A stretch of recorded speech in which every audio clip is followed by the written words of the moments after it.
Hi YouTube, welcome back to Wtf Rc Cars. So carrying on for the quick vids for the G11P. This time we're going to be looking at the throttle lock, and bit of a bizarre setting, but I can think of plenty of uses for this. One of the main uses is braking in electric motors, the brush style electric motors. Basically what you can do with this, we can turn on throttle lock. We can have this set to a predefined percentage and it will just lock at that. Your brake and throttle does nothing. So we see throttle lock is on the screen. We've still got steering, although as brake and throttle will move the actual brake and throttle on the screen. If we go down to throttle lock, you can see the actual output is just fixed. So you can use it for that. So you can set it and it'll just run a motor at a set RPM for you. You could also use it with drag racing.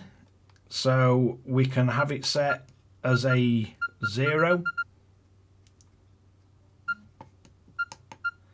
So we can have it set to 0. Which would mean you could hold the throttle in fully and you won't get any throttle till you press a button and release it, so you can use it as sort of a line lock.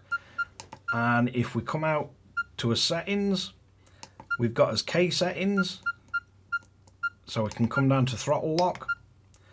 Then if we go into our switches, you'll get the same option. It'll just be an on-off option for the throttle lock.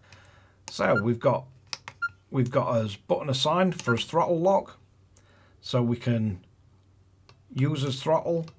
If we put on throttle lock, you can hold full throttle, press the button, and then it'd release and give you full throttle.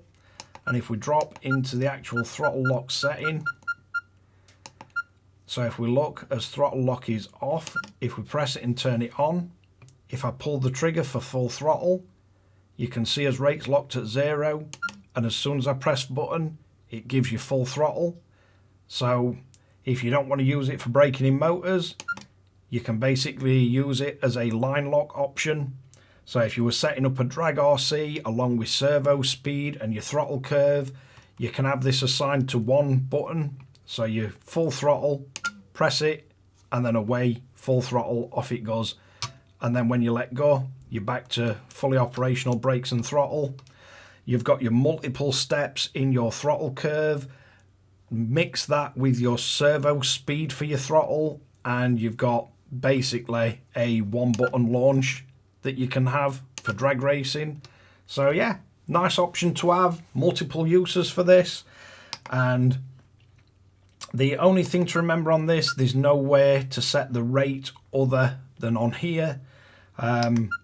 If we have a quick look in the assignment menus on the switches, we get the option for throttle lock to turn it on and off.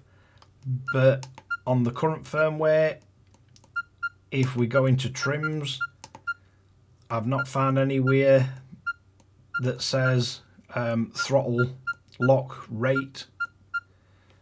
So we've got the idle up, but I'm not seeing throttle lock rate in here anywhere. So we've got no way of changing the actual rate other than on the main screen itself. Pretty much with this though, if you're going to use it for braking in a motor, you'd run it on here anyway. And if you're going to use it for drag racing, you're going to have the rate set to 0. It's just nice to have an assignable button that you can press to basically release your line lock if you like, and off you go flying down track. But hopefully that makes sense. But thanks again for watching Wtf Rc Cars. If you like this kind of content, don't forget to like and subscribe, hit the notification bell, share to friends and family, and catch you guys again in the next one.